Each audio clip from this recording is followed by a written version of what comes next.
20h sur la télévision Futur Média. Bonsoir à toutes et à tous. Bienvenue à cette principale édition. Les titres, c'est tout de suite. Tabaski dans la division avec 2 dates pour commémorer l'événement. La famille omarienne a décidé de célébrer l'Aïd el-Kébir ce mardi, alors que la grande majorité prévoit de sacrifier au rituel le mercredi. Nos reporters ont fait le tour de quelques mosquées à quelques heures de la fête du mouton, l'Aïd el-Kébir. Un prétexte saisi par la rédaction pour s'interroger sur le choix de la bête à immoler le jour J. Dans ce journal, des informations précises et certainement utiles pour ceux qui n'ont pas encore acheté leur mouton. Et puis, rupture de pommes de terre à Ziguinchor à quelques 48 heures de la fête. Les commerçants du marché central désespèrent de réceptionner leurs commandes à temps. Vous les entendrez dans ce journal. Pèlerinage à la Mecque, les fidèles convoyés par l'État déplorent un mauvais traitement durant l'étape de Mouna. La plupart d'entre eux ont dû subir les affres de la faim faute de restaurateurs. Interpellée, la délégation au pèlerinage parle de malentendus et s'engage à veiller au grain pour la suite du pèlerinage. Et puis 68e session du comité régional de l'OMS, Dakar choisi pour abriter la rencontre.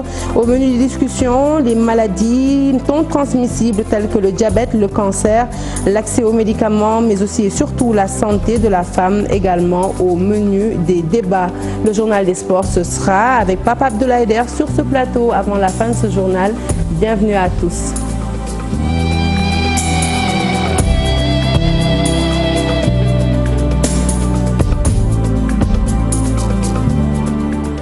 Bonsoir à tous. Plus que quelques heures pour célébrer la Tabaski. Les foyers religieux se préparent à accueillir les fidèles à la grande prière de l'Aïd el-Kébir. Une prière qui sera effectuée le mardi pour les uns et le mercredi pour la grande majorité. Nos reporters se sont rendus dans plusieurs mosquées. Le point avec Cher Salou Fall dans ce reportage. Mosquée omarienne ici à la Médina, les préparatifs de l'Aïd el-Kébir sont bouclés. La famille omarienne, contrairement à d'autres foyers religieux, compte célébrer la Tabaski ce mardi.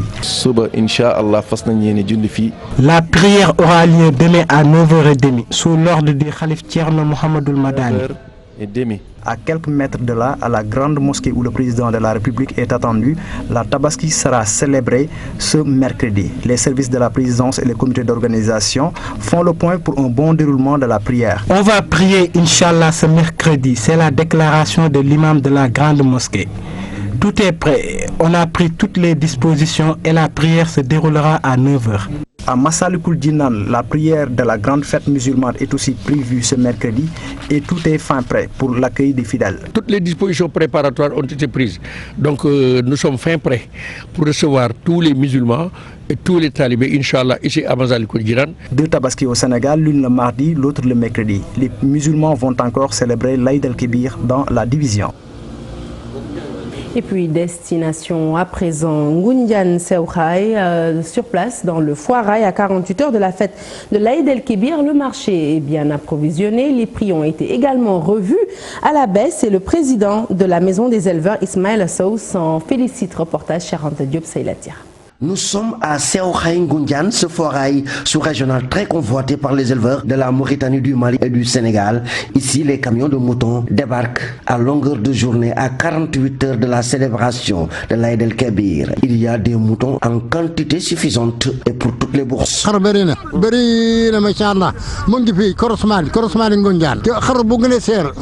l'heure actuelle, on a diminué les prix. Ça coûte maintenant 200-250 000. Bon, c'est raisonnable par rapport au débit. Parce qu'actuellement, bon, il n'y avait pas beaucoup d'argent, les clients viennent peu. Le marché à bétail est bien approvisionné, mais il se pose un problème de sécurité, selon les vendeurs. Nous sommes assaillis par des voleurs. Ils viennent chipper nos moutons, mais heureusement, les gendarmes sont là. Ismaël Sow, le président de la maison des éleveurs du Sénégal, n'a pas manqué de se réjouir de l'arrivée des moutons en quantité. Je vois qu'actuellement il y avait beaucoup de moutons, mais les gens doivent venir acheter leurs moutons, sinon ils risquent quand même de trouver des moutons moins bons. Suite à la complainte des éleveurs relative à la cherté de l'aliment de bétail, des tonnes de sacs d'aliments ont été fournis par le ministère de l'élevage et vendus à des prix subventionnés. À Ziguinchor, c'est un manque de pommes de terre qui sévit dans le marché. Les populations ne savent plus à quel sens se vouer. Les commerçants, eux, désespèrent de voir leurs commandes arriver dans la région avant la Tabaski. Reportage au marché central de la ville avec Boubacar Diassi. Le marché central de Ziguinchor est bien approvisionné en oignons, mais trouver de la pomme de terre relève d'un véritable casse-tête. Pomme de terre, Amoul, regarde. Il n'y a pas de pommes de terre ici. Regardez autour de vous, il n'y a pas de pommes de terre. Il y a suffisamment d'oignons, mais la pomme de terre, il n'y en a pas. Après l'incendie du marché Tilène, il ne nous reste que celui-ci. Or, pas de pommes de terre ici.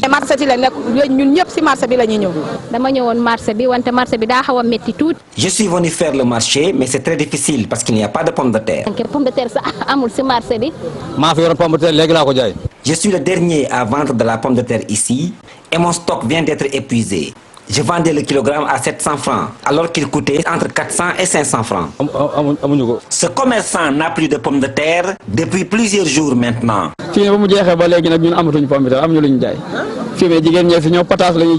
Depuis que mon stock est fini, je n'ai plus trouvé de pommes de terre sur le marché. Ce sont les femmes qui viennent ici, juste pour acheter de la patate. Nous nous rendons chez ce grossiste qui ne vend que de l'oignon et de la pomme de terre. Le constat est là, pas de pommes de terre. Il n'y aura pas de rupture d'oignon sur le marché. Mais vraiment, pour la pomme de terre, l'espoir n'est pas permis. Nous avons passé nos commandes, mais il faudrait que Dakar soit approvisionné avant les régions. À quelques heures de la Tabaski, ces commerçants désespèrent de recevoir leurs commandes de pommes de terre dans les délais requis. Et puis après s'être intéressés aux commerçants, nous parlons des tailleurs. Certains d'entre eux sont dans l'angoisse à quelques jours de la fête et pour cause, tous les clients veulent récupérer leur tenue bien entendu avant le jour J. Des couturiers qui éprouvent d'énormes difficultés en cette période et qui se disent acculés. Reportage avec Alun Gay et Diafaraba. Ils sont dans leur période de traite à quelques jours de la Tabaski. Les tailleurs sont très sollicités. Beaucoup sont les Sénégalais qui veulent être dans leurs habits de fête le jour J, ce qui n'est pas au repos pour les tailleurs. On va faire tout quoi, mais ce qui reste un peu, c'est pas beaucoup quoi. Mais on croit que ça va finir. Nous faisons tout pour terminer à temps. Je ne dors pratiquement plus la nuit. Depuis 3 heures du matin, je suis éveillé. Les femmes sont plus teigneuses. C'est la raison pour laquelle je me sacrifie pour terminer à temps leur boubou, histoire d'éviter les disputes. Ces tailleurs ne dorment plus à point fermé. Rendre à chaque client son boubou avant le jour J reste leur principale préoccupation. Il y a de ces clientes qui sont compréhensives. Par contre, d'autres veulent coûte que coûte récupérer leurs vêtements avant la fête. Nous avons terminé la moitié de nos commandes, mais pour ce qui reste, leurs clientes ne savent pas attendre. La fatigue se lit sur leur visage. Il s'y ajoute la pression qui est énorme. C'est dur, c'est difficile. Et puis, tu rencontres beaucoup de choses. Il y en a les femmes qui viennent avec leur manière.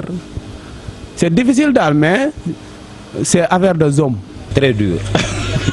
Nous sommes tous fatigués. Mais on nous essaie de tenir quoi. Inch'Allah, ça va finir, Inch'Allah. La fête de l'Aïd el-Kabir, communément appelée Tabaski, sera célébrée dans quelques heures. Et du côté des tailleurs, c'est une course contre la montre.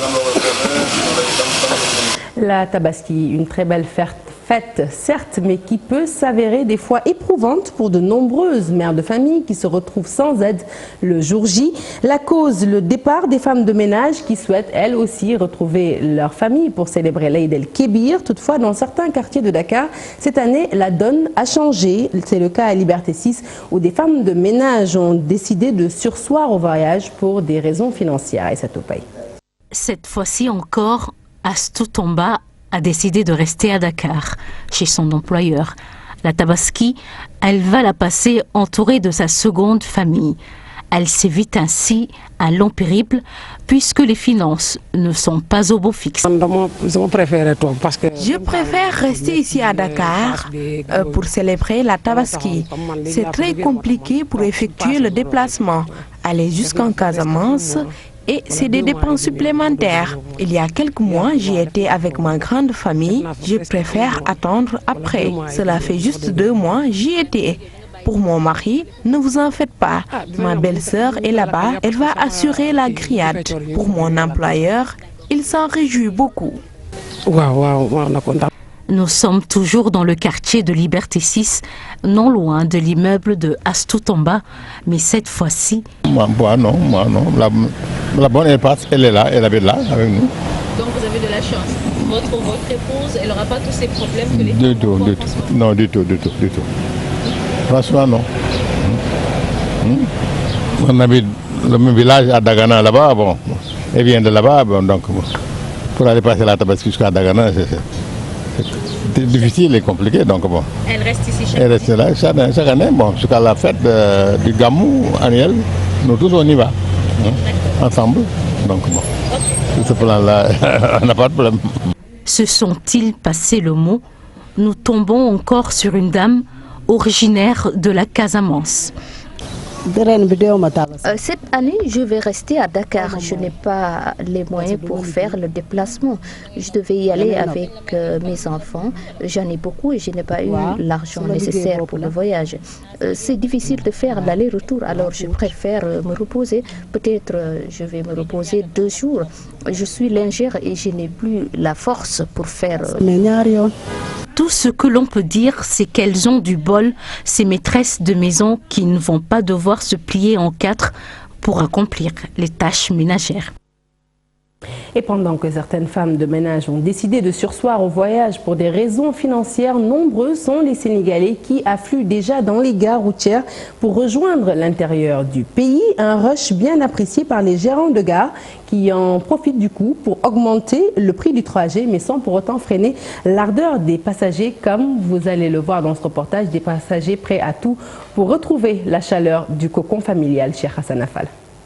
Plus que quelques jours avant la Tabaski, les fidèles musulmans s'empressent de rejoindre leurs différentes localités pour y célébrer l'Aïd el-Kabir au grand bonheur des bus horaires.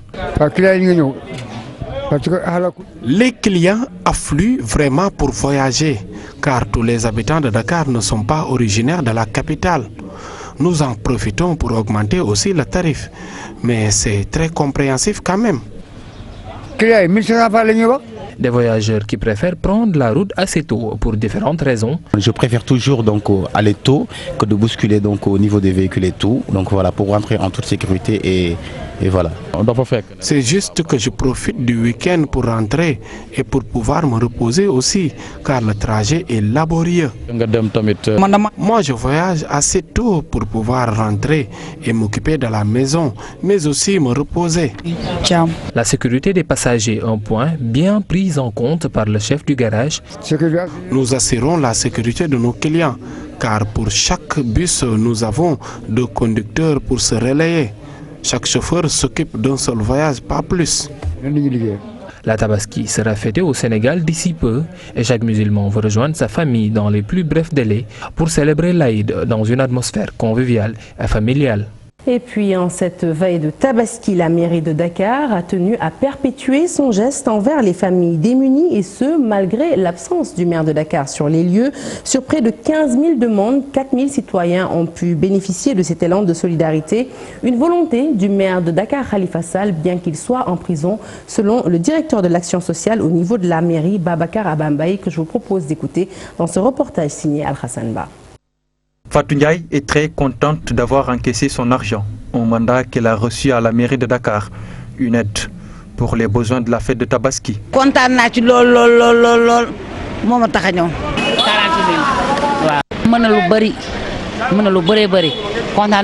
paye pas de mandat. Donc ce qui fait que nous, ce qu'on dispose, ce qu'on donne, ce sont ces supports en papier là, ces supports en papier que l'on donne à chaque personne bénéficiaire qui va aller prendre son argent au niveau de la perception. Donc nous, c'est vraiment l'enquête sociale. Au building communal, quelques citoyens patientent encore devant le bureau du directeur de l'action sociale, un espoir de pouvoir bénéficier de ces fonds. J'étais venu pour voir parce qu'il y avait des cas, il y avait des personnes qui nous avaient sollicité pour les aides de Tabaski. J'étais venu pour voir s'il y avait une suite positive. Plus les années avancent, plus la demande est supérieure à l'offre. Une tradition pour la mairie de Dakar. Cette année, elle a reçu plus de 15 000 demandes et seuls 4 000 ont obtenu. Selon Babakar Abambaye, la ville de Dakar n'a pas une visibilité sur ses ressources. L'acte 3 est passé par là. C'est pourquoi Ils ne veulent pas prendre de risques. Le ratio est très faible. Je pense que nous aurions voulu faire beaucoup plus. Mais cette année, la situation financière de la ville, vous savez que l'État a fait une réforme. La patente a été changée au profit de ce qu'on a appelé la contribution économique locale. Et aujourd'hui, au moment où on vous parle, à la fin du mois d'août, la ville de Dakar ne sait toujours pas combien elle aura en ressources. Donc ça veut dire qu'on a 4 mois de retard sur nos ressources. Un contexte marqué par le procès en appel de la caisse d'avance où le maire est encore en détention. Khalifa Sall a exigé l'exécution de cette opération. Pour cette année, comme je vous l'ai expliqué par rapport à notre situation financière, puisque nos dépenses ne sont pas, à part les salaires, on n'a pas de dépenses qui sont exécutées, nous avions tout, comme je vous l'ai dit, pour dire que ne faites plus cette opération-là, arrêtez-les. Le maire a dit de insister auprès du précepteur pour que la ville de Dakar puisse exécuter, puisque la mairie est par instance de l'administration sociale. Du côté des bénéficiaires, la joie est inqualifiable.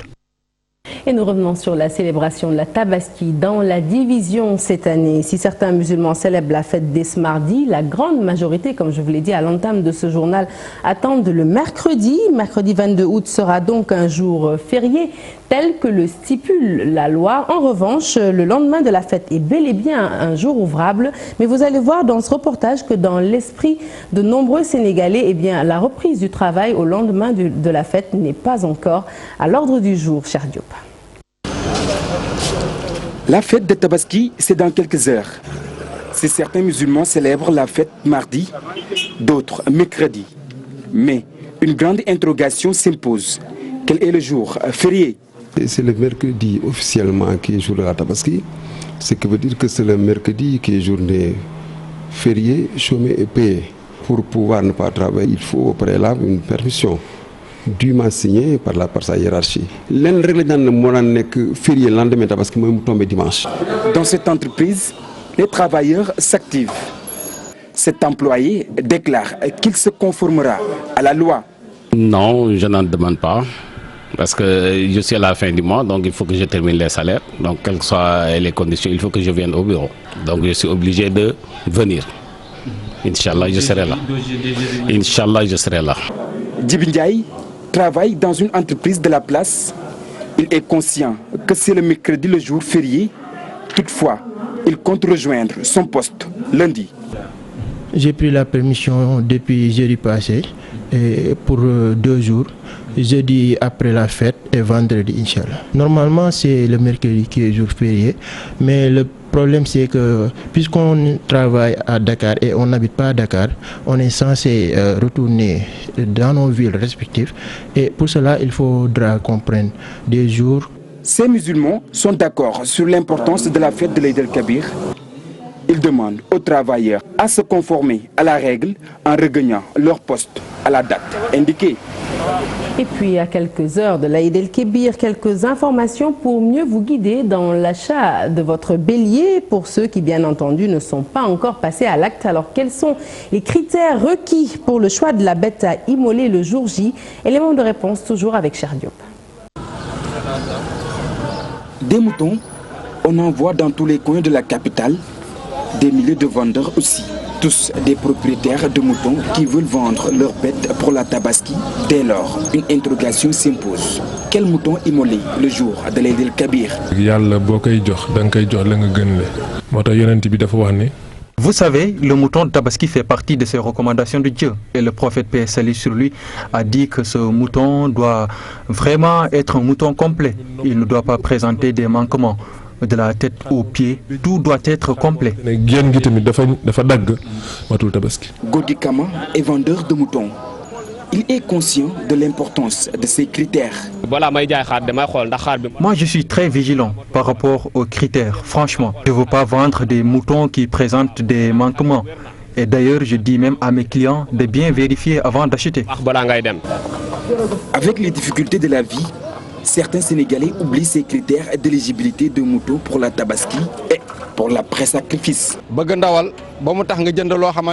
Il ne faut pas acheter pour acheter. Même avec 25 000 francs, il faut faire le bon choix. Vous savez, la fête de Tabaski est une fête très importante chez les musulmans. Et il y a beaucoup de secrets liés même au mouton de Tabaski. Le sang, la corde, les poils, tout. Et on ne doit rien vendre. Il faut partager avec les musulmans. C'est vraiment recommandé. Ces Sénégalais demandent aux musulmans de se fier aux recommandations de l'islam. Il est clairement dit que le croyant doit célébrer la fête de Tabaski en se limitant à ses moyens. Destination la Mecque à présent pour revenir sur l'étape de Mouna, une étape qui a été difficile pour certains pèlerins qui disent n'avoir pas bénéficié d'un bon traitement et qui n'ont pas manqué de s'en plaindre. Le point avec nos envoyés spéciaux Fatou Bintou Conté et Babacar Bey. Les pèlerins sénégalais crèvent de faim à Mouna. Depuis leur arrivée ce dimanche matin, jusque tard dans la soirée. Aucun repas ne leur a été servi. Nous sommes fatigués, nous les Africaines, plus particulièrement les Sénégalais. Il est 17h passé, on n'a pas encore mangé. Ce n'est pas normal. Il faut que les autorités parlent avec les Saoudiens. Tout le monde a mangé ici, sauf les Sénégalais. C'est pas normal. Il est 18h passé et c'est le moment choisi pour nous dire que le repas est fini, alors qu'on n'a pas encore mangé. Ce n'est pas normal. Pourtant, la restauration, en ce qui concerne l'étape de Mouna, fait partie du package. La restauration fait partie du package. Nous ne leur devons rien, ces Saoudiens-là. Et les repas ne sont pas bons. Nous sommes obligés de faire avec. Le délégué ne nous respecte pas. Regarde, j'en suis sûr qu'il a déjà mangé. À 13h, lui et sa délégation ont déjà mangé et nous sommes là, laissés en rade. Pire encore, le repas servi, après moult tractations, est pourri, car la date de péremption date depuis mars 2018. Nous n'avons pas été servis ni au petit déjeuner, ni au déjeuner. Et le comble de tout cela, c'est qu'au dîner, on nous a servi un riz au poulet pourri. Et c'est d'ailleurs le médecin qui nous a alertés, très vite d'ailleurs. Les pèlerins sont obligés de se rabattre sur la bouillie de mil, servie par certaines femmes qui le vendent à des prix exorbitants. Une situation bien entendu désastreuse à laquelle le délégué au pèlerinage Abdelaziz Kébé a tenté d'apporter des éclairages, toujours au micro de Fatou Bintou Conté. Il y a un problème. Ce problème, c'est que les prestataires ont failli par rapport à la distribution des repas, à la disponibilité des repas aux heures et au moment convenu. La DGP, les pèlerins sénégalais l'ont tous constaté ici à la DGP et au niveau des voyages privés. Nous sommes en train de travailler pour rectifier cela. Il n'y a pas 2 heures de temps. Dr Khadim Silla, moi-même, le chef de la cellule administrative et financière, sommes allés à la Moassassa porter l'affaire devant la Moassassa parce que c'est la Moassassa en fait qui est l'organisme qui gère l'ensemble des activités du pèlerinage. Pour résoudre ce problème-là, ils nous ont donné un processus. Ils nous ont montré la voie à suivre s'il y a faille et comment arriver à combler la lacune s'il y en a.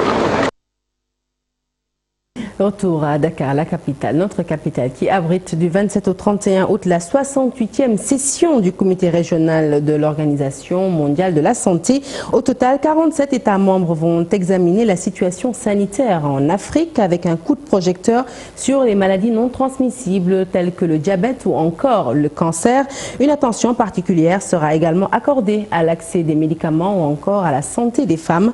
L'organisation faisait face à la presse ce matin. Les détails avec Maïmouna Ndiaye. Sur cette table, le secrétaire général du ministère de la Santé et de l'Action sociale, le représentant de l'Organisation mondiale de la santé. Ensemble, ils préparent la 68e session du comité régional de l'OMS pour l'Afrique.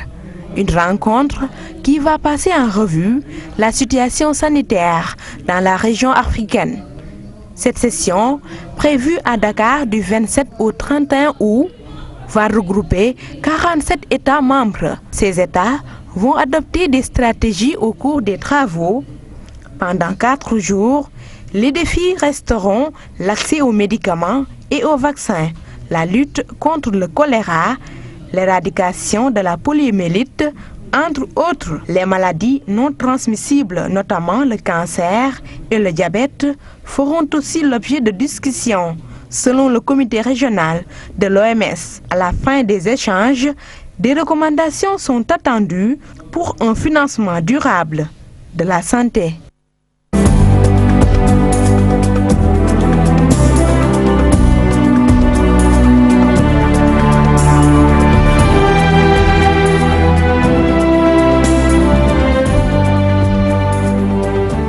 La page des sports, c'est tout de suite avec Abdoulaye Der que j'ai le plaisir de retrouver sur ce plateau. Bonsoir Abdoulaye. Bonsoir Sarah. Alors on démarre avec un week-end riche en événements basket pour parler des demi-finales de la Coupe du Sénégal, monsieur, et le tournoi Gorgui-Sy-Dieng. Le tournoi Gorgui-Sy-Dieng, vous l'avez dit, avec un budget de plus de 60 millions de francs CFA, avec chez les filles la victoire de Thiès. Louga chez les garçons remporte la palme. La fondation du nom du basketteur sénégalais a réuni des centaines de jeunes des 14 régions du pays. C'était au Stadium Marius Ndiaye avec notre reporter Cheikh Sadibou Diarra. Rendre la monnaie de sa pièce au basket à travers la formation des jeunes pousses de la discipline au Sénégal, c'est le sacerdoce de l'international sénégalais, Gorgui Sy-Dieng. Pendant une semaine, il a, grâce à sa fondation, réuni à Dakar pas moins de 500 jeunes venus des 14 régions pour un tournoi national. Nous organisions un tournoi à Kébémer, mais face à une forte demande des jeunes, nous avons décidé d'organiser un tournoi national. Toutes les 14 régions ont participé. Une première au Sénégal et chaque région est venue avec 2 équipes. Sincèrement, l'objectif a été atteint. Le rapport des superviseurs est satisfaisant. Les jeunes pousses ont fait démonstration de leur talent et leur engagement. Le tournoi, une occasion pour la Fédération sénégalaise de basketball de faire la détection des futurs talents pour les sélections. Avec Youssou Ndoye, donc ça permet de faire de la détection. Nous avions au niveau de la fédération organisé un tournoi de même nature il y a de cela 2 ans. Nous avions dit que tous les 2 ans nous allons organiser un tournoi national des jeunes. Ça a été fait. Ça nous avait permis à l'époque de mettre en place une équipe de I16, I18. Les I18 se sont qualifiés à l'Afro-Basket et ont participé à l'Afro-Basket à partir du 24 à Bamako. Je pense que nous avons besoin également à ce niveau-là de maintenir le flambeau du basket sénégalais au niveau de la petite catégorie. Thiès chez les jeunes filles, Louga du côté des garçons ont été sacrés lors de cette première édition du tournoi national des jeunes organisé par Gorgui Sy-Dieng. Une compétition qui va être pérennisée avec peut-être une tournante dans les régions. Et puis, comme vous l'évoquiez, Sarah, demi-finale de la Coupe du Sénégal, messieurs, l'AS Douane se qualifie pour la finale. Les protégés de l'entraîneur Mamadou Gueye Pabi ont encore pris le dessus sur l'US Ouakam en demi-finale retour. Un succès 70-65 dans l'autre demi-finale qui est au stade de l'Allée. Le Saint-Louis Basket Club a dominé Saltigué de Rufisque 71-61. La demi-finale retour est prévue le week-end prochain à Rufisque. Et nous quittons le parquet pour le gazon vert, c'est pour parler de football avec ces footballeurs sénégalais qui ont fait trembler les filets à travers l'Europe à l'image du jeune Makhtar Gueye de Saint-Etienne. Makhtar Gueye qui vient de signer son contrat professionnel chez les Verts. Il a permis à son club Saint-Etienne de ramener 1 point de son déplacement à Strasbourg. D'autres Sénégalais se sont également illustrés comme nous le raconte Cheikh Sadibou Diarra. Buteurs, les footballeurs sénégalais l'ont été ce week-end en Europe, à quelques jours de la publication de la liste des sélectionnés pour la rencontre Madagascar-Sénégal du 9 septembre prochain. Des mondialistes se signalent au sélectionneur Aliou Cissé. En Ligue 1 française, l'attaquant du FC Rennes, Ismaïla Sarr, d'une belle frappe enveloppée, a donné la victoire à son club face à Angers. Moussa Konaté a également ouvert son compteur de but, une réalisation anecdotique dans la défaite de son équipe Amiens devant Montpellier.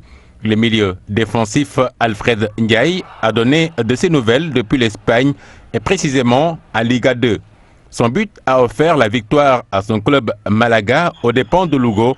Outre ces internationaux, d'autres Sénégalais ont fait trembler les filets en France. Sada Thioub, auteur de son deuxième but en 2 journées de Ligue 1, a contribué à l'exploit de Nîmes qui a surclassé l'Olympique de Marseille. Saint-Etienne a de son côté été sauvé par un jeune attaquant sénégalais, Matar Gueye. Sa reprise du droit a permis aux Stéphanois de revenir avec le point du nul de Strasbourg. Un étage en dessous en Ligue 2, Lens continue son parcours sans faute et son attaquant Yannick Arthur Gomis y est pour beaucoup. Premier buteur de la victoire lensoise face à 3, il a marqué son 3e but en 4 sorties. Un autre Gomis s'est révélé ce week-end, David de son prénom, qui a scellé le succès de GFC Ajaccio devant Grenoble de Pape Demba Camara. Une liste des buteurs qui peut s'allonger avec la présence de nombreux Sénégalais dans les affiches de ce lundi.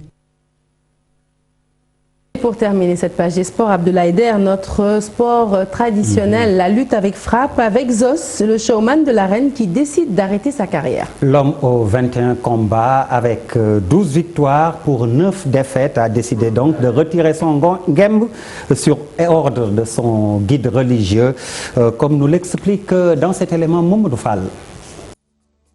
Zos surprend le monde de l'arène. Le chef de file de l'écurie d'Ordorat a décidé de ranger son gamme. Il l'a fait savoir dans les colonnes de l'Observateur. Sur les raisons de sa décision, le lutteur affirme que depuis quelques années, son guide religieux ne cesse de lui demander d'arrêter la lutte. Mais il a toujours fait la sourde oreille, révèle-t-il. Pour cette fois-ci, Zos déclare qu'il s'est plié au nigel de son marabout, Serigne Moussa Noël.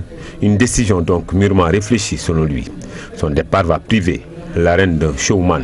Zos a un palmarès riche de 21 combats dont 12 victoires et 9 défaites. Il s'est singularisé avec ses fameux slogans Sos Sosat, Dordorat. Le lutteur était réputé comme le bourreau d'espoir. Il a eu à freiner Boy Niang 2, Tidjane Faye Gouigui, mais également remporté ses combats lors du CLAF organisé par Gaston Meng en 2006 où il était battu en finale par Lac 2. En fin de carrière, Zos a enregistré que des défaites, sorti vaincu à 3 reprises lors du tournoi de la TNT. Le chef de file de l'écurie d'Ordorat mordra encore la poussière face au jeune site de l'écurie Lansar. Depuis lors, rien, pas d'adversaire, jusqu'à ce qu'il décide de mettre fin à sa carrière. Mais Zos parle déjà de sa reconversion en créant une société qui s'active dans le BTP. Et on dira bon vent à Zos, n'est-ce pas? Effectivement. Et c'était là tout pour les sports, Sarah Cissé. Merci Abdoulaye Der. On vous retrouve avec beaucoup de plaisir vendredi, toujours dans la page des sports. Bonne fête de Tabaski à ceux qui vont fêter l'Eid el-Kébir demain. Excellente suite des programmes sur la TFM. Ce journal, vous l'avez compris, donc terminé. On vous retrouve demain avec beaucoup de bonheur et d'ici là, portez-vous bien.